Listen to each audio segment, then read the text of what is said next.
I spent the last 4 months manually backtesting years of trading data, not to find a new strategy, but to expose the blind spots in something that could be more effective. In retail trading, however, an effective strategy is rarely enough to succeed consistently. You have to understand why your strategy works, when it stops working, and how to continuously make it stronger. If an edge would work the same way in every condition, there would be no need to study it this deeply. You could just code your edge and let it run automatically. And to be clear, mechanical edges can work, sometimes even for years, but markets evolve, participants change, liquidity adapts, and in order to be able to adjust correctly, we have to understand this as a trader. The goal of this video is not for you to exactly copy what I do. Your blind spots won't be the same as mine. Your view on the market will be different. Your edge will never look exactly like someone else's edge. What I can show you is a method, a way to examine your own trading, backtest your decisions, and build a data set that actually strengthens your live market edge. Because trading is not about memorizing patterns someone else is selling online. It's about discovering what works for you and then refining it relentlessly. Discretionary trading is not luck. It's the combination of the scientific method and experience. Data first, intuition second. And that, students, is chemistry.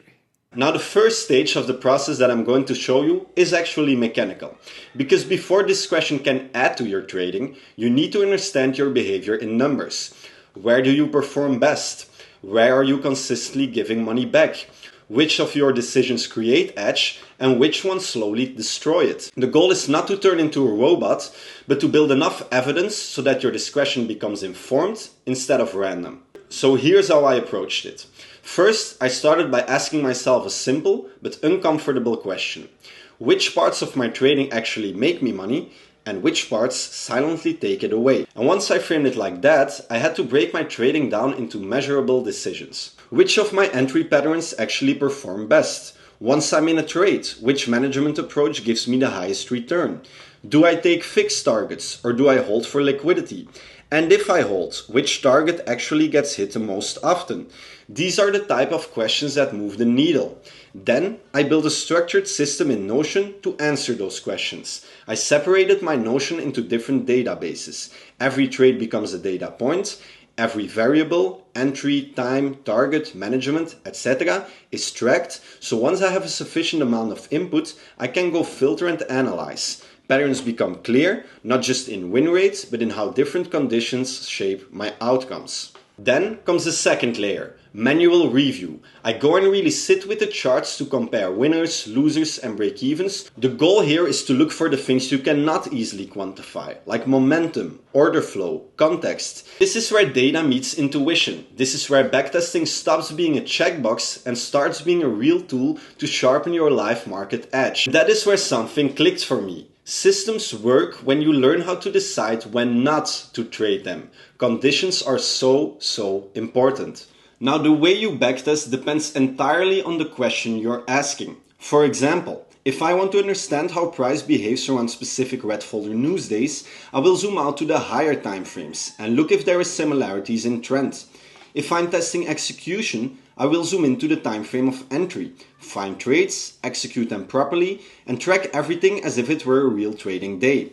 The mistake most traders make is simple. They open a chart without asking a question, and then wonder why they find no answers. Simulating trades without a purpose is like a pilot practicing takeoffs and landings without ever flying from point A to point B. Would you trust that pilot to get you home safely? Would you? Neither would I. Backtesting is not about proving that you're profitable. That comes later in the live market. Backtesting is about removing uncertainty, turning randomness into structure, and once that structure exists, execution becomes easier, more clear, more repeatable. And that is exactly how I approach the live market as well. I am there to collect data. Every trade feeds back into my system, expanding the data set, refining the edge, and sharpening my decisions for the next trade. The point is this: data alone won't make you profitable. Execution alone won't make you consistent. But combine them, data, structure, experience, and your decisions will become more clear. Your blind spots will shrink and your edge will become more tangible. Gathering data in trading is not busy work, it's foundational. When done correctly, it becomes a big part of the reason you can step into the market with confidence instead of hope. Because when you understand why something works and when something works, and you tested it thoroughly, then trading stops being random and starts being a skill. Developing an edge is like building a puzzle. We can try to force pieces together, hoping they will fit, but the ones who solve it efficiently take a step back and study the pieces first. So let's ask better questions, track the right variables, study our own behavior, and solve our puzzle one piece at a time.